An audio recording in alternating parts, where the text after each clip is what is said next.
Ben, merci de m'avoir invité. Ça me fait vraiment plaisir d'être là puis d'avoir l'occasion de présenter certains des résultats de cette étude sur l'encadrement intensif qui a eu lieu entre 2018 et 2023, la pandémie ayant un peu retardé les collectes de données. C'est un programme quand même chargé en termes de quantité de résultats que je vous propose aujourd'hui. Donc, je me suis permis une vraiment très, très courte là, introduction, juste pour s'assurer qu'on s'entend sur qu'est-ce que la mesure d'encadrement intensif en protection de la jeunesse, puis qu'est-ce qu'on proposait de faire dans cette étude-là. Mais peut-être une parenthèse avant de commencer. Euh, les résultats que je vais vous présenter aujourd'hui, dont certains vont certainement vous paraître un petit peu inquiétants, préoccupants, je les ai déjà présentés aux équipes cliniques qui ont participé à mon étude, qui sont assises à la table avec moi pour réfléchir à tout ça depuis plusieurs mois déjà, puis qui se sont mises en action, j'ai envie de vous dire, par rapport à certains problèmes, enjeux que l'étude soulevait. Donc, par exemple, je vais vous parler d'un système de niveau, d'un système d'émulation qui a été supprimé dans certaines unités depuis que j'ai présenté les résultats. Mais j'en parle quand même parce que je sais que c'est encore en vigueur ailleurs, puis parce que je sais que le réflexe est un peu d'aller là, donc ça demeure pertinent. Deuxième partie de ma parenthèse, j'ai rencontré des intervenants puis des gestionnaires en confiance, en contrôle, qui m'ont parlé de ce qu'ils faisaient durant ces épisodes-là, ces placements d'encadrement intensif, puis que je pouvais vraiment voir, imaginer, se casser la tête pour essayer de trouver des nouvelles façons de raccrocher des jeunes qui ont vraiment des problématiques importantes, puis des fois, souvent, ça fait 4-5 fois qu'ils reviennent en encadrement intensif, puis leur voix à eux est moins bien représentée dans l'histoire que je vais vous raconter aujourd'hui. Je les oublie pas, puis je trouve toujours des façons de la mettre en valeur. Euh, Cette voix-là ou les messages qui voulaient bien me transmettre, mais à ces intervenants-là, ces gestionnaires-là qui peut-être ne se reconnaissent pas nécessairement tout le temps dans ce que je vais présenter aujourd'hui, j'ai envie de vous dire, ben, le sens clinique d'une mesure restrictive de liberté comme l'encadrement intensif, ça ne peut pas reposer sur les épaules de personnes aussi solides, soit ces épaules-là. Il faut que ça existe au-delà, en dehors de vous. Comme ça, si vous prenez d'autres postes, si vous choisissez de relever d'autres défis, ben, ce n'est pas à recommencer à chaque fois. Puis c'est un peu pour ça que je la raconte comme ça, l'histoire des données que j'ai collectées. Donc voilà, sans plus tarder, moi, je ne suis pas capable d'avancer le PowerPoint. Je vais y aller peut-être par en bas. OK. Donc, allons-y pour une petite mise en contexte. Qu'est-ce que c'est l'encadrement intensif? Donc, d'abord, vous devez savoir que ça s'appelle officiellement l'hébergement en unité d'encadrement intensif, mais moi, j'appelle ça la mesure d'encadrement intensif ou j'utilise l'acronyme MEI. C'est une mesure qui est prévue directement dans la loi sur la protection de la jeunesse, puis c'est comme ça aussi dans les autres provinces du Canada qui ont une mesure semblable. C'est une mesure qui permet le placement temporaire en unité sécuritaire, là, donc en unité avec les portes fermées, avec très peu d'accès au monde extérieur, d'adolescents ou d'adolescentes de 14 ans et plus. Il y a des exceptions, là, des fois à 12-13 ans, c'est possible avec l'autorisation d'un DPJ, mais généralement, c'est 14 ans et plus. C'est des adolescents qui doivent présenter des comportements qui présentent un risque sérieux de danger pour eux-mêmes ou pour autrui. Donc, ce n'est pas juste un risque abstrait. Ça doit s'appuyer sur une évaluation de la situation de l'enfant qui doit être faite sur la base d'outils cliniques reconnus. C'est ce que prévoit la loi et le règlement. Je vous ai mis une capture d'écran de la grille qu'on utilise au Québec pour décider d'admettre ou non des jeunes en unité d'encadrement intensif. Une grille qui a été élaborée par Denis Lafortune notamment, mais aussi François Fenchel. Cette grille-là, ce qu'elle a fait, c'est qu'elle a fixé le type de comportement qui peuvent amener en encadrement intensif. Donc, il y en a 6. On a la fugue, la violence, les comportements sexuels inappropriés, la consommation problématique, l'automutilation, puis les idéations, puis les tentatives suicidaires. Mais bon, c'est pas juste le fait de fuguer. Tu sais, on peut fuguer, par exemple, pour aller retrouver ses parents ou ses amis. Encore faut-il que ce soit estimé des comportements intenses, des comportements qui sont graves. Puis là, c'est là que je vous ai mis les items. Pardon, qu'est-ce que ça veut dire?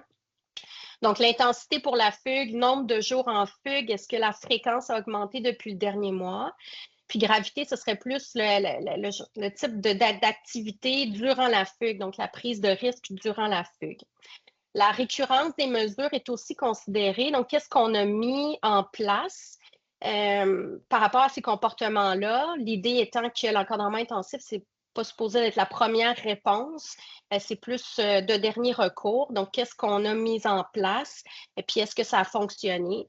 On va regarder certains facteurs de vulnérabilité aussi, l'âge du jeune, est-ce qu'il y a des diagnostics, est-ce que le jeune prend des médicaments, suit un traitement? On va regarder son environnement, un peu familial, notamment social. Est-ce qu'il y a des personnes, des événements ou des lieux qui sont propices à avoir des comportements qui présentent un risque sérieux de danger pour lui-même ou pour autrui. Puis on va regarder aussi la participation du jeune, là, un peu inspiré des stades de motivation au changement. Ça fonctionne avec un système de feu. Donc, feu vert, aucun danger notable, modéré si c'est jaune, puis rouge si c'est important, immédiat. Denis Lafortune, puis son équipe ont procédé à des validations qui leur ont permis de déterminer des seuils. Que je ne peux pas vous expliquer nécessairement, mais il y a un guide qui accompagne cette grille-là qui est disponible là, si ça vous intéresse d'en savoir plus. Ce que moi, je veux vous dire à propos de ça, c'est que si on en arrive à référer un jeune en encadrement intensif, c'est souvent parce qu'on a plusieurs inquiétudes. Et donc, généralement, ça donne une grille avec beaucoup de rouge et de jaune. Ça, c'est un exemple ici que je vous ai mis où on s'inquiète, entre autres, parce que le jeune fugue, mais aussi parce qu'il y a des idéations et tentatives suicidaires qui sont, pour les deux, la gravité, l'intensité, danger immédiat, c'est au rouge. Puis, on a essayé plein de choses par le passé qui n'ont pas donné de résultats. Donc, c'est pour ça qu'on en arrive là. Les facteurs de vulnérabilité sont dans le bas, puis c'est là qu'il y a des dérogations. Là. J'utilise le terme loosely, là, si on peut dire, mais des fois, en fonction de l'âge du jeune ou des diagnostics ou du fait que le jeune suive un traitement, que s'il ne le suivait plus, ce serait très dangereux, bien, ça peut changer le portrait, mais généralement, le jeune cote dans le rouge pour plusieurs comportements, pour plusieurs raisons. Donc, moi, ben, je suis arrivée là-dedans, puis c'est sûr que rapidement, je me suis rendu compte que c'était une mesure qui faisait l'objet de débats, de controverses. C'est une mesure qui est contestée. Puis je me suis dit, tiens, ce serait intéressant d'un peu documenter l'utilité clinique de cette mesure-là, de voir pour quels jeunes, comment, pourquoi on est capable de faire en sorte que ça donne des résultats peut-être positifs. Ou non, mais juste de le savoir, d'en savoir plus là-dessus pour faire avancer cette discussion-là, participer à ces échanges-là. Mais comme il y a très peu de données qui existent, à peu près pas d'études sur l'encadrement intensif, ni au Québec, ni au Canada, ni à l'international. C'est pas qu'il n'y en a pas, là, mais il n'y en a pas beaucoup.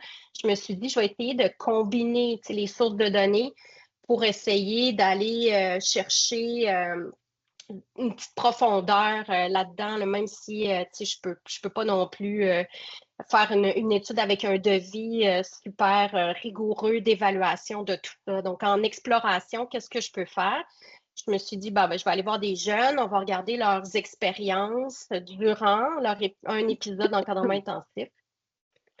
Je vais aller voir des professionnels pour qu'on puisse documenter qu'est-ce qu'ils font, pourquoi ils font. J'ai aussi extrait des données quantitatives, clinico-administratives de jeunes qui ont connu ou pas l'encadrement intensif, mais qui étaient tous placés en centre de réadaptation pour voir qu'est-ce qu'on peut apprendre sur leur profil, leur parcours. Puis j'ai aussi analysé des grilles, comme la grille là, que je vous ai présentée, là, la grille d'orientation vers certaines mesures d'encadrement qui s'appelle pour analyser un peu les motifs là, de référence vers l'encadrement intensif, voir si dans la façon dont c'est justifié, je peux apprendre des choses nouvelles. Bon, bien sûr, j'ai pas le temps de discuter de tout ça aujourd'hui, puis je voulais parler du quantitatif, je me rends compte que j'aurai pas nécessairement le temps, donc j'ai décidé de me...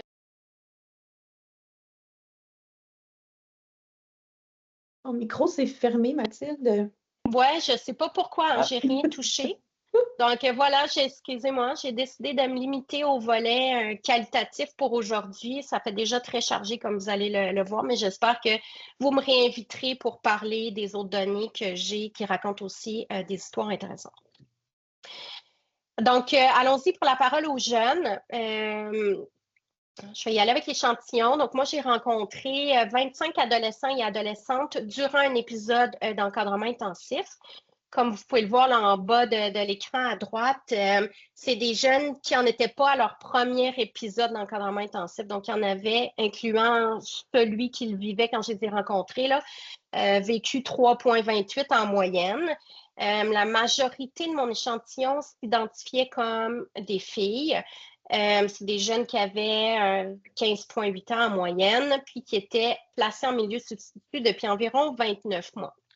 J'attire votre attention sur les motifs de pourquoi ils se retrouvent en encadrement intensif selon eux, donc pas selon la grille ou les variables qu'on a, je leur ai demandé à eux. C'est la fugue qui ressort en premier, puis ça c'est tout à fait cohérent avec ce qu'on retrouve dans la population, mais j'ai comportement sexuel inapproprié qui sort en deuxième, puis ça c'est pas du tout représentatif. Comportement sexuel inapproprié qui inclut l'exploitation sexuelle, qui n'est pas un motif commun qui ressort quand on regarde les données clinico-administratives, mais qui là apparaissait comme le deuxième motif en importance, entre autres parce que j'ai beaucoup de filles dans mon échantillon, puis parce que je leur ai demandé leur point de vue sur le motif principal, plutôt que, comme dans les données quantitatives qu'on a, c'est tous les motifs qui pourraient s'appliquer qui ressortent dans les variables. Fait que c'est vraiment dur d'en identifier un majeur. Donc, c'est intéressant de ce côté-là. Mon échantillon n'est pas représentatif, c'est du Cali, ce n'est pas ça que je visais nécessairement, mais il est moins diversifié que ce que j'aurais souhaité. Entre autres, moi, j'ai 68 de filles dans mon échantillon, alors que c'est 44 dans la population. Puis au niveau des antécédents d'encadrement intensif, c'est 2,5 la moyenne dans la population, alors que moi, ils en ont vécu un peu plus à 3,28. Donc, bien sûr, je me suis intéressée à leurs expériences, ce que ça leur fait vivre, comment ils font du sens avec tout ça, qui est une analyse qui est super intéressante. C'est juste qu'en m'attardant à ce que l'encadrement intensif leur faisait vivre, puis comment ils recevaient tout ça, je me suis un peu rendu compte que les jeunes étaient placés dans des états, dans des dispositions qui n'étaient pas propices à ce qu'ils soient réceptifs, à ce qu'ils s'impliquent, à ce qu'ils participent. Donc, c'est comme si en m'intéressant à leurs expériences subjectives, j'avais trouvé des obstacles objectifs, si vous voulez, à cette utilité clinique-là. Puis c'est un peu là-dessus que je veux insister aujourd'hui. J'aime ça toujours vendre les punchs de mes résultats avant de commencer à donner des extraits qualitatifs parce que c'est des extraits très riches, longs, puis il y a beaucoup de choses là-dedans, puis on perd des fois un peu le fil de l'histoire. Donc, si j'avais à vous dire, voici ce que vous devez retenir des résultats que je vous présente. Je vous ai mis le petit paragraphe ici. Donc, si on veut que les jeunes adhèrent, puis encore plus si on veut qu'ils s'engagent dans une démarche de réadaptation, encore faut-il que les attentes à leurs égards soient claires, qu'on utilise des incitatifs pour favoriser la motivation intrinsèque qui soit bien conceptualisée puis qui se sentent en sécurité. Or, moi, si je me fie à ce que les jeunes me racontent, aucune de ces conditions-là ne serait remplie. Puis c'est de ça qu'on va parler du côté du qualitatif avec les jeunes. Donc, d'abord, au niveau des attentes claires, les jeunes, d'abord, vous devez savoir que c'est temporaire. Je vous l'ai dit au début, l'encadrement intensif. mais que c'est en quelque sorte d'une durée indéterminée, c'est-à-dire que c'est obligé que leur situation soit révisée tous les mois. Mais au final, les jeunes ne savent pas nécessairement combien de mois ils vont rester au total en encadrement intensif. On espère que ça va être juste un, mais souvent, c'est plus que ça. Pour faire cette réévaluation-là de leur situation tous les mois, on se base entre autres sur des objectifs qui sont imposés aux jeunes en début de leur séjour. D'habitude, il y en a 2 à 3. On va vérifier est-ce que ces objectifs sont atteints dans le cadre de cette réévaluation-là ou de cette révision-là à tous les mois. Ce n'est pas nécessairement le seul critère qui va être utilisé pour prendre les décisions, mais ça joue quand même un rôle important dans ces révisions-là de leur situation. Le problème avec ces objectifs-là, c'est que les jeunes les comprennent pas, ne savent pas comment ils peuvent faire pour les atteindre dans des unités sécuritaires. Donc ça, c'est en soi un résultat important. On utilise dans ces objectifs-là des expressions qui sont abstraites, qui sont complexes, que les jeunes ne comprennent pas toujours. C'est le cas de réduction des méfaits ou qu'est-ce que ça veut dire un filet de sécurité ou quand on parle de mes besoins fondamentaux, qu'est-ce qu'on veut dire? Donc, des fois, il y en a des jeunes qui bloquent là, juste avec les mots qu'on utilise que quand moi, je leur posais des questions sur ces objectifs-là, c'était évident qu'ils ne les comprenaient pas. Au-delà de ça, même ceux qui les comprennent un petit peu mieux n'ont vraiment pas d'idée claire sur comment ils vont faire pour les atteindre dans une unité qui est barrée. Fait que souvent, c'est par rapport à la fugue, la consommation. On parle de trouver des stratégies alternatives à la fugue, à la conso. Puis, les jeunes n'ont aucune occasion ni de fuguer, ni de consommer dans une unité où les portes sont barrées. Donc, si c'est clair dans la tête des intervenants qu'on est dans la réflexion, quelles pourraient être mes stratégies alternatives, qu'est-ce que je pourrais faire, puis un peu dans l'action, dans les limites de ce que permettent ces unités-là, pour les jeunes, c'est comme, ils sont convaincus qu'ils peuvent pas vraiment atteindre ça ou qu'ils peuvent pas faire cette démonstration-là. Fait qu'ils bloquent un petit peu au début, là, en se disant, je peux rien faire. Fait que dans ce contexte-là, comment je vais faire pour les convaincre que je peux sortir? Puis on a aussi des objectifs à côté de ça qui, encore une fois, aux yeux des jeunes, apparaissent inatteignables en un mois. Puis je vous dirais que des fois, ils ont raison. On parle, entre autres, principalement de l'impulsivité puis de l'estime de soi. C'est pas des choses qu'on va réussir à changer en un mois. Là, c'est des facteurs qui sont plutôt stables, alors que dans l'encadrement intensif, on est dans l'aigu en théorie. Donc, voilà pour les attentes envers les jeunes du point de vue des jeunes. Au niveau des incitatifs qu'on utilise pour les motiver, je vous dirais que j'ai découvert des systèmes d'émulation qui m'apparaissent inappropriés à différents égards. C'est ce que je vous disais au début dans ma parenthèse de mise en contexte. Un de ces systèmes-là, c'est un système de niveau. Dans le fond, comment ça fonctionne, c'est que les jeunes arrivent au niveau 0. Ce que ça veut dire, le niveau 0, c'est qu'ils prennent tout leur repas dans leur chambre, puis qu'ils n'ont pas de pause nécessairement avec le groupe. Puis le rendu au niveau 1, là, tu vas prendre un repas en dehors de ta chambre, tu vas avoir une pause en groupe ou à l'extérieur, quelque chose comme ça. Puis là, ça va jusqu'au niveau 3. Bon, ça, c'est, comme je vous dis, problématique à plusieurs égards. D'abord, les jeunes se retrouvent à passer beaucoup de temps en chambre. Donc, ils sont confinés durant un confinement. Déjà, là, j'ai beaucoup de citations pour le fait qu'ils se retrouvent pris avec leurs pensées, que ça leur fait vivre plein de choses difficiles, puis que juste là, ce temps-là, ça les rend un peu fous, là, pour reprendre leurs mots. Il y en a des jeunes qui m'ont nommé avoir des troubles alimentaires aussi. Là, fait que, cette idée-là de prendre ses repas en chambre. Puis on a un niveau 3 qui semble pas vraiment exister dans la réalité. C'est-à-dire que j'ai rencontré aucun jeune qui était au niveau 3. Puis aucun jeune ne connaissait des jeunes qui étaient allés jusqu'au niveau 3. Donc, au final, pas clair pour eux qu'est-ce qu'ils pourraient faire pour en arriver à prendre tous les repas puis toutes les pauses avec le groupe. Donc, c'est un système où à chaque semaine, on va réévaluer le niveau. Donc, il peut se passer toute une semaine avant que tu puisses progresser d'un niveau à l'autre. Mais en revanche, si tu te fais attraper à faire quelque chose qui n'est pas toléré dans l'unité, comme donner ton Snapchat à une autre fille, par exemple, ben là, tu pourrais perdre immédiatement le niveau auquel tu es rendu, du moins dans les unités où les jeunes étaient placés, encore une fois, dans leur discours. Donc, ça donne quelque chose qui, finalement, se retrouve à être utilisé de manière surtout punitive. J'ai vraiment beaucoup d'extraits sur les niveaux, mais j'ai choisi celui de Zoé. Là, je le trouve particulièrement parlant sur les limites de tout ça. Zoé, à qui j'ai posé une question, oui ou non. Alors, vous savez que c'est pas ça qu'on devrait faire en qualitatif. J'ai posé une question fermée, mais comme elle m'a donné une réponse super intéressante, ben, j'ai choisi d'assumer mon erreur, puis vous donner cet exemple-là quand même. Donc, Zoé qui était au niveau 1, qui avait un repas avec les autres, une pause, ou en tout cas en dehors de sa chambre, à qui je dis, ben, est-ce que tu pouvais le choisir finalement ton repas? Puis elle me dit non.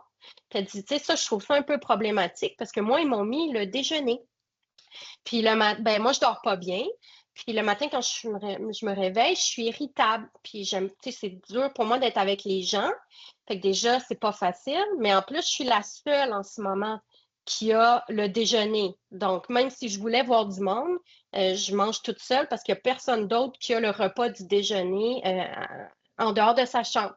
Puis j'ai essayé d'écrire une lettre puis de faire valoir mon point que justement, j'étais toute seule puis que c'était difficile. Puis le matin, il fait froid, tu sais, fait que d'avoir ma pause à l'extérieur le matin, ça non plus, tu sais, c'est pas mon idéal. Puis, ben, finalement, ça n'a pas été retenu, là. Donc, même si elle a essayé de faire valoir son point de cette façon-là, elle est restée au déjeuner.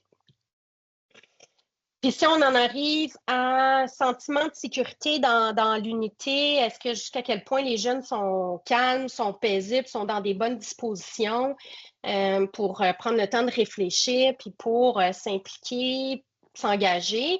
Ben moi, je vous dirais que j'ai rencontré des jeunes vraiment très anxieux, certains carrément en détresse, qui étaient envahis, puis qui avaient du mal à réfléchir calmement. Puis il y a des choses qui expliquent ça sur lesquelles les intervenants n'ont aucun contrôle. C'est des unités où se retrouvent placés contre leur volonté des jeunes, fait qu'il y en a qui pètent des crises, puis là, il y a des interventions, des agents d'intervention. On voit des contentions, des choses pas faciles. Quand les agents d'intervention arrivent, tout le monde doit s'en aller dans sa chambre, puis on arrête l'activité, même si c'était une activité comme écouter un film ou là, tu sais, tout le monde trouvait ça agréable, ben là, tout le monde s'en va dans sa chambre, puis voilà, on attend que ça soit fini. Fait que c'est un peu imprévisible puis difficile au quotidien. Mais ce qui les stresse vraiment, c'est justement de ne pas savoir quand est-ce qu'ils vont ressortir, d'avoir l'impression qu'ils sont constamment évalués puis qu'ils doivent démontrer des choses qu'ils ne savent pas comment ils vont faire pour démontrer. Puis on a un format de réévaluation, de révision à tous les mois qui met vraiment certains jeunes en échec, là, que certains jeunes ne sont pas capables de performer, si on peut le dire comme ça, dans ce format-là. Puis des citations sur les rencontres de révision puis de réévaluation, j'en ai eu beaucoup. C'est une rencontre auquel assistent plusieurs personnes. Souvent, il y a les parents s'ils veulent être là, les travailleurs sociaux, les éducateurs des unités d'origine, les éducateurs des unités d'encadrement intensif, plus les gens de l'accès. Donc déjà, tu sais, c'est intimidant. Puis après ça, on pose des questions qui ne sont pas faciles. Des fois, on dévoile des choses devant les parents que les parents ne savaient pas. Donc, déjà, en soi, c'est pas évident, là.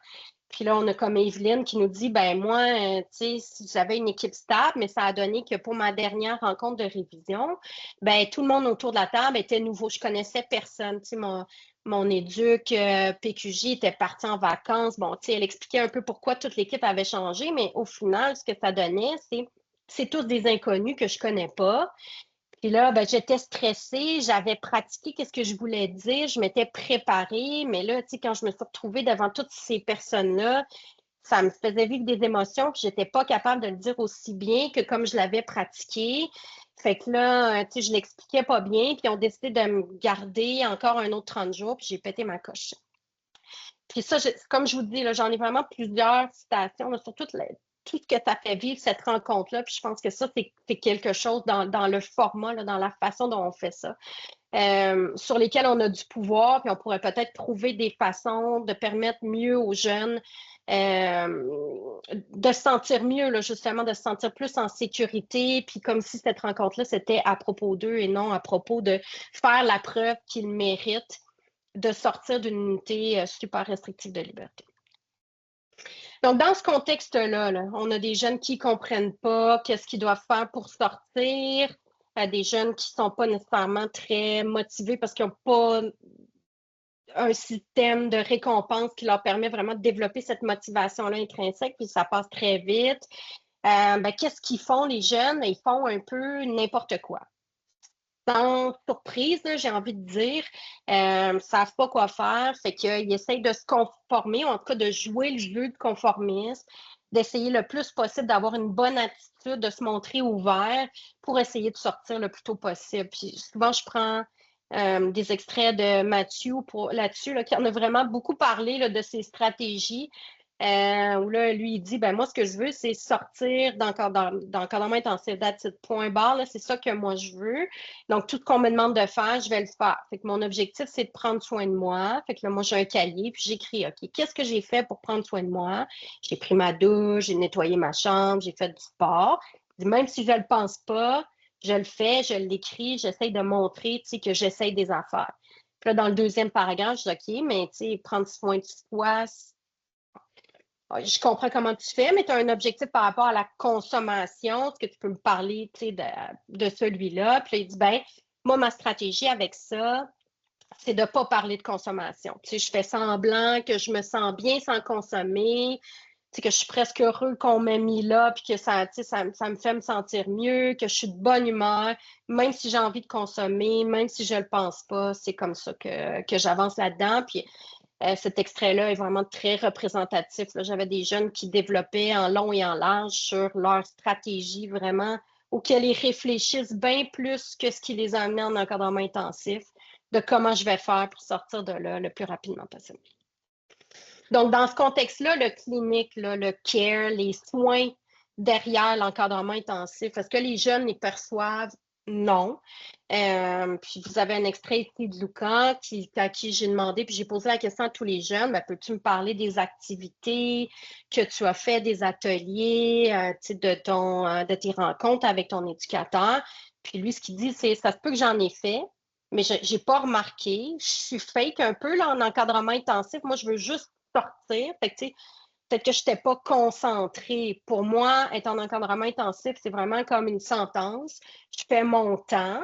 On me dit, non, tu as des objectifs, puis tu peux argumenter tes objectifs. Mais pour moi, il n'y a pas de différence entre être mis sous garde et être en encadrement intensif. C'est juste que moi, j'ai une occasion d'argumenter à la fin que je devrais sortir. Mais sinon, je ne vois pas de différence. Puis si on a fait des ateliers, je n'ai pas remarqué. Donc voilà, ça c'est pour vraiment très résumé rapidement. Le qualitatif avec les jeunes. Donc si on se tourne vers les professionnels, qu'est-ce qu'eux ont à dire sur cette utilité clinique-là de l'encadrement intensif? J'en ai rencontré 31 dans le cadre de cette étude-là, la plupart qui travaillaient directement dans les unités d'encadrement intensif. Donc, j'ai fait mon étude sur plusieurs années. Il y a eu du roulement de personnel, puis c'est ça qui fait que j'en arrive à autant là, de gestionnaires et d'éducateurs qui sont dans les unités d'encadrement intensif, même si dans les faits, c'est des tout petites équipes. J'ai rencontré aussi un peu de gens qui étaient en périphérie, là, des psychologues, des spécialistes en activité clinique, des travailleurs sociaux qui suivent des jeunes qui sont dans les unités d'encadrement intensif, mais qui sont un peu à l'extérieur, si vous voulez, ou volants. La majorité de ces professionnels-là s'identifiaient comme des femmes, là, ça c'est assez représentatif. Puis la plupart avaient quand même au moins 5 années d'expérience en centre de réadaptation avec des jeunes en difficulté d'adaptation. Donc, il y en avait très peu là, qui étaient là depuis peu d'années. Encore une fois, l'encadrement intensif, c'est vraiment une clientèle précise. Fait qu'il faut que ça l'intéresse les intervenants, les éducateurs, les gestionnaires de se retrouver avec cette clientèle. quand je suis arrivée dans les données, moi, j'ai vraiment pris des cas concrets. Donc, je leur ai demandé de m'identifier des cas où ils pensaient que ça avait donné des résultats positifs, l'encadrement intensif, ou de me prendre des cas qui les avaient marqués. Je posais des questions sur les deux types, là, pour une raison ou une autre. Puis, j'essayais d'avoir du concret un peu derrière ça, puis de ne pas juste parler de l'encadrement intensif en général, mais plutôt pour tel jeune que tu ne nommeras pas, que je ne veux pas identifier. Ben, qu'est-ce que tu as fait avec lui? Qu'est-ce qu'on visait? Qu'est-ce qui s'est passé? Puis pourquoi tu es satisfaite des résultats? Puis je me suis dit, ben, en fonction de ça, je vais être capable de faire la théorie du changement de l'encadrement intensif. Puis c'est vraiment, je faisais pour aider, là. Je sais que c'est très individualisé comme intervention, mais je me dis, on ne réinvente pas la roue d'une unité sécuritaire à une autre. Fait que j'étais certaine que j'allais être capable d'identifier des leviers ou des barrières qui étaient communs, des approches, des façons de faire qui revenaient d'une équipe à l'autre, puis qu'on pouvait associer à ces résultats-là positifs qu'eux voyaient. Puis finalement, cette idée-là n'a pas du tout porté ses fruits, dans le sens où les intervenants étaient vraiment super résistants, hésitants à l'idée de justement discuter en termes d'efficacité de l'encadrement intensif. C'est comme si, ben, ce que je me suis dit là, pour comprendre ça au départ, c'est ben, peut-être que ça fait l'objet de débats, c'est contesté comme mesure. Peut-être qu'ils ne sont pas à l'aise à l'idée de parler de ce que ça peut permettre aux jeunes de les embarrer dans des unités alors qu'ils ne sont même pas judiciarisés, que c'est des jeunes en protection de la jeunesse. Donc, peut-être qu'il vient de là, le malaise. Fait que pour essayer d'avancer quand même dans l'objectif que j'avais, que je vous ai nommé au départ, ben, je me suis dit, je vais plutôt regarder qu'est-ce qui fait en sorte que, selon eux, cette mesure-là, elle est nécessaire. On ne peut pas s'en passer en protection de la jeunesse. Puis peut-être que je ne ferai pas la théorie du changement nécessairement, mais je vais peut-être faire un modèle logique, mettons, pour ceux à qui ces expressions-là parlent. Donc, pourquoi ils me disent que c'est nécessaire, puis quel genre d'attente on peut avoir envers l'encadrement intensif. Encore une fois, dans cette idée-là de vous vendre le punch là, pour qu'on ne se perde pas dans les extraits.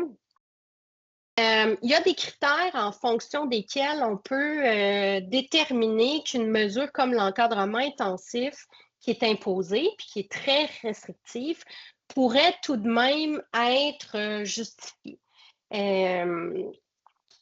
pour être légitime. Puis on peut prendre plusieurs lunettes là, pour procéder à cette analyse-là, mais moi, j'ai pris un extrait qui est tiré d'un texte d'éthiciens cliniques qui ont fait cet exercice-là pour l'encadrement intensif spécifiquement en Colombie-Britannique, où là, il y a des débats importants qui font rage.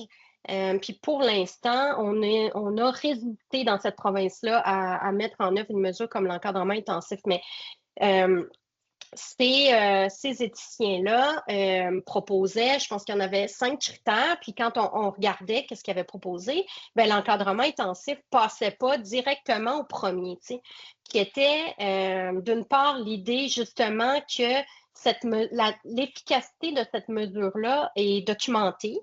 Donc, sans avoir fait nécessairement beaucoup d'études avec des groupes contrôle, puis tout ça, au minimum, on sait pour quel jeune c'est susceptible d'avoir des résultats, on sait quels résultats, puis on sait un petit peu comment. Mais c'est plus que ça, le premier principe. C'est aussi l'idée qu'on ne peut pas recourir à ces mesures-là juste parce que ça nous apparaît intolérable de rien faire. Juste parce qu'on dit, ben, c'est pour éviter ce danger-là, puis c'est ça, c'est la finalité. Il faut que ça rapporte, ça permette quelque chose au niveau des jeunes, leur bien-être, leur parcours à eux. L'encadrement intensif, c'est pas comme ça. C'est mobilisé sans grandes attentes là, par rapport à ce que ça va permettre pour le jeune après que l'encadrement intensif soit terminé. C'est un peu ce que je vais vous présenter, mais ce qu'il faut garder en tête, c'est que c'est un peu normal, cette situation-là dans laquelle on se retrouve, entre guillemets, dans le sens où on a beaucoup réfléchi à cette mesure-là, comment on allait la réguler. Puis on a mis en place tout plein de petits contrôles pour justement contrôler qui sont les jeunes qui peuvent être envoyés en encadrement intensif, que ce soit une mesure de dernier recours, qui passe pas trop de temps là, puis que ce soit pour des comportements objectifs et non un risque abstrait. On s'est concentré sur le contenant, mais on n'a pas réfléchi tant au contenu, qu'est-ce qui va permettre, comment il pourrait le permettre. Donc, c'est un peu ça qui explique, selon moi, qu'on se retrouve dans cette situation-là. Donc, voilà. Quand je regarde le contenu qu'on m'a fourni sur qu'est-ce que ça permet, l'encadrement intensif, pourquoi c'est nécessaire, c'est indispensable, bien, j'ai beaucoup plus de contenu sur ce que ça ne permet pas, puis les attentes qu'on ne devrait pas avoir. Ça ne veut pas dire que je n'ai pas des extraits du contenu sur ce que ça permet, puis vous allez le voir à travers ça, mais la grande majorité des données que j'ai recueillies concernent ce qu'on ne peut pas faire en encadrement intensif puis ce qu'on ne devrait pas espérer surtout. Puis je vous ai présenté ça, catégorisé ça un peu pour que vous voyez qu'est-ce que ça donne au final. Donc d'abord, il ne faut pas espérer des grands effets selon les professionnels que j'ai rencontrés. Qu'est-ce qu'on veut dire par là? L'encadrement intensif, ça permet d'arrêter des jeunes. Donc là, ils n'ont plus de tentation, il n'y a plus de stimuli externes. Ça leur permet de s'apaiser, de prendre du temps pour réfléchir, puis de se dire, ah ben non, finalement, moi, c'est pas ça que je voulais. Puis, tu sais, si je me retrouve dans cette situation-là encore, ben, peut-être que je ne prendrai pas cette décision-là. Donc, c'est vraiment cet effet-là d'apaisement, de pas de recul pour réfléchir, puis trouver des stratégies alternatives. C'est ça qu'on est capable de faire. On ne fera pas les traumas, la santé mentale, selon les participants. Ça, c'est de la psychothérapie, de la thérapie, c'est pas dans notre cours. Donc, on travaille l'aigu, on ne travaille pas les facteurs stables, on ne touchera pas santé mentale, trauma, on ne peut pas, on n'a pas le temps. Toi, ça va, OK. Bon, là, tu continues là-dedans, dans les discours, tu continues à essayer de gratter puis de comprendre, puis là, on en arrive à, mais tu sais, il ne faut pas penser qu'on va être capable en 30 jours. D'habitude, en un mois, c'est trop court, on ne sera pas capable de faire quoi que ce soit. Et donc là, ce qui est intéressant avec cette citation-là, c'est que ça nous explique un peu comment c'est pensé, structuré dans le temps, l'intervention d'encadrement intensif. C'est comme, OK, ben les jeunes sont souvent en opposition, sont fâchés la première semaine, il faut décanter, c'est pas facile, il se passe peut-être pas grand-chose. Après ça, deuxième, troisième semaine, on court, on essaie de mettre des choses en place, de faire avancer la réflexion. Puis là, la dernière semaine, bien, on prépare la rencontre de révision, même si on sait que les jeunes ne vont pas sortir, il faut qu'on la prépare. C'est ce qui est prévu dans la loi, dans le règlement. Donc, c'est trop court. On ne sera pas capable de faire grand-chose. On a juste 3 rencontres de suivi, finalement, avec l'éducateur de l'unité d'encadrement intensif. Donc, il ne faut pas espérer des grands effets. On n'a pas beaucoup de temps, mais le temps qu'on a légalement, ce mois-là, il n'est pas suffisant. Après ça, on en arrive un petit peu plus loin. OK, bien, ça ne fonctionne pas souvent du premier coup. Il ne faut pas espérer que ça fonctionne du premier coup, l'encadrement intensif. Donc, c'est une citation où là, on me parlait d'un profil de jeune qu'on entend souvent quand on réfléchit à l'encadrement intensif, l'espèce de profil type, si vous voulez, c'est comme un jeune qui vient d'apprendre, qui va être placé en majorité, puis là, il pète une crise, il se désorganise, il fugue, il se met en danger, puis là, on le ramène en encadrement intensif, puis on essaye de le remobiliser, de lui donner un nouveau projet de vie. Donc, souvent, c'est ce type de clientèle-là qui est décrite. Puis là, je demandais à ce participant-là, ben, est-ce que tu peux m'en parler davantage de ce profil-là que tu as mentionné? Puis je me fais répondre, ben, le passager, la crise passagère, finalement, c'est pas du tout la norme en encadrement intensif. T'sais, on se retrouve avec des jeunes multi-traumatisés qui ont vraiment plusieurs problématiques. Fait que ce profil-là des jeunes qui fonctionnaient bien, il y a une crise, on les amène, on les remobilise, puis ils repartent. Bien, ça, c'est pas avec cette clientèle-là qu'on travaille. Nous, on travaille avec des gars qui reviennent à répétition, là, qu'on appelle ici là, des récidivistes. Donc, c'est pour ça qu'il ne faut pas s'attendre à ce que ça fonctionne du premier coup avec ces jeunes-là. Puis finalement, pour en arriver à, ben, dans le fond, il ne faut pas penser que ça va avoir systématiquement des effets positifs ou des effets visibles. Puis ici, on explique que c'est souvent ça qui est difficile pour les nouveaux intervenants qui arrivent en encadrement intensif, d'un peu faire le deuil du fait qu'on va voir des effets positifs, qu'on va voir le changement qu'on est en train d'apporter ou l'impact qu'on a eu sur les jeunes. Donc, moi, ce que je peux vous dire là-dessus, c'est que chacune de ces hésitations-là, prises individuellement, on n'aura pas des grands effets, ça ne marchera peut-être pas un mois, ça ne marchera peut-être pas du premier coup, puis peut-être avec certains jeunes, ben ça ne marchera pas du tout. Quand on les prend, ces raisons-là, ces hésitations-là, séparément, ça me va, mais c'est le cumul des quatre qui me semble indéfendable. Puis ce que ça fait, puis de mon point de vue de chercheur, ce qui m'apparaît pas justifié, c'est que c'est impossible d'évaluer l'encadrement intensif dans ces conditions-là parce qu'on n'a pas d'attente finalement. Fait que ça va durer plus qu'un mois, puis c'est ça qui se passe dans la réalité. Le jeune va sûrement revenir, peut-être qu'on ne verra pas du tout d'impact dans ses trajectoires. Donc finalement, comment on fait pour que cette mesure-là rende des comptes dans un contexte comme celui-là? Je vous ai mis une citation qui résume bien qu'est-ce qui ressort de ces entrevues-là, qui finalement qu'en matière d'encadrement intensif, on ne se donne qu'une obligation de moyens. Il faut faire quelque chose parce qu'on n'y arrive plus dans les unités régulières. Donc, les jeunes s'enlisent, comme le dit cet intervenant-là, plus de contrôle interne, on n'est pas capable de le gérer dans les unités ouvertes. Et donc là, on s'en va vers l'encadrement intensif parce que faut faire quelque chose, puis c'est en fait la seule chose qu'on peut vraiment faire à ce moment-là pour se donner du temps de réfléchir à qu'est-ce qu'on pourrait faire, qu'est-ce qu'on pourrait mettre en place, faire autrement. Donc, on se donne vraiment qu'une obligation de moyens et non une obligation de résultats pour qu'est-ce que ça va permettre après quand le jeune va revenir dans son unité régulière. Donc, c'est vraiment comme une parenthèse, l'encadrement intensif, où là, le train, pour reprendre cette image-là qui m'est sortie souvent, a déraillé, puis on essaie de remettre des choses sur les rails, puis faire en sorte que le jeune recommence à fonctionner dans son unité. Mais ce qui va se passer durant, c'est pas vraiment espéré ou attendu que ça change quelque chose au niveau du bien-être des jeunes, etc. Donc voilà, j'y suis allée très rapidement, là, j'en suis consciente. C'était un exercice super intéressant, là, cette présentation d'aujourd'hui, parce que ça m'a permis vraiment de mettre en commun le point de vue des jeunes et des intervenantes. Je les ai toujours en tête, les deux, mais c'est la première fois que je les mettais un après l'autre, puis que j'étais comme forcée de réfléchir à est-ce que sont complémentaires finalement ces données-là.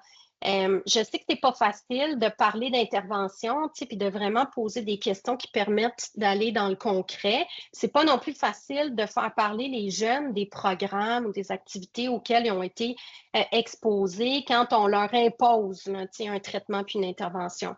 Mais dans ce cas-ci, je trouve que le vide clinique, j'ai appelé ça comme ça, le fait que ce soit un contenant, l'encadrement intensif d'abord et avant tout, ça ressort un peu du discours des deux, tu sais. On a des jeunes qui doivent un peu faire la démonstration, tu sais, la responsabilité leur incombe, qui sont prêts à sortir. C'est à eux qu'on fixe des objectifs, puis qui doivent montrer qu'ils les ont atteints. Et puis, on a des éducateurs qui essayent de les accompagner là-dedans, qui n'ont pas beaucoup de moyens de levier, puis qui n'ont pas nécessairement non plus le contrôle sur ces aspects-là qui sont au cœur de leur intervention, tu sais, qui ne décident pas nécessairement des objectifs, puis qui n'ont pas le dernier mot à dire sur la décision de reconduire ou pas la mesure, même si on les consulte. Donc, des professionnels qui ont peu d'attentes, puis qui ne sont pas nécessairement toujours capables de m'expliquer qu'est-ce que ça permet, puis comment, finalement, on peut y arriver dans ces conditions-là. Je me permets quand même de revenir sur ma parenthèse du début, juste pour vous dire encore une fois que les équipes, c'est une grande chance dans ce projet-là, sont assises avec moi pour réfléchir à tout ça depuis plusieurs mois déjà. C'est des clientèles qui ont effectivement plusieurs problématiques souvent importantes. Puis quand on regarde le quantitatif, on voit bien que c'est pas la première mesure nécessairement auquel on a recours, l'encadrement intensif, que c'est des jeunes qu'on a surinvestis. Là, on a essayé des choses, puis ça fait vivre du sentiment d'impuissance. On le voit là, dans les données administratives. Aucun des jeunes que j'ai rencontrés questionnait pourquoi on l'avait mis en encadrement intensif. Donc, tout le monde reconnaissait les situations dangereuses là, dans lesquelles il s'était placé. Là où il décrochait, c'est ben là, après ça, c'est pas normal que je me retrouve ici et que je sache pas quand est-ce que je vais sortir puis comment je vais faire pour retourner dans mon unité. Puis des professionnels vraiment engagés qui y croient, même si c'est pas clair à ce stade-ci, dans ma tête à moi, ben, elle est où cette utilité-là, puis comment on peut la favoriser. Je veux juste terminer en disant qu'on commence un grand chantier sur les meilleures pratiques de réadaptation auprès des jeunes en difficulté parce que la réadaptation, de façon générale, elle a besoin d'amour, mais j'espère que dans le cadre de ce chantier-là, on va laisser un petit peu de place à justement ces mesures-là, bout de ligne. L'encadrement intensif, ça touche quand même 15% des jeunes qui sont placés en centre de réadaptation. Donc, c'est quand même des proportions qui sont importantes de jeunes qui vont vivre l'encadrement intensif. Donc, j'espère qu'avec les équipes cliniques qui sont encore motivées à participer, à réfléchir, ben, on va pouvoir poursuivre ces discussions-là sur le sens de la MEI, puis ce qu'on peut mettre en place pour vraiment vérifier s'il y en a une utilité, puis quelle est-elle. Donc voilà, je vous remercie de m'avoir écouté 45 minutes d'affilée. Vous défilez mes résultats.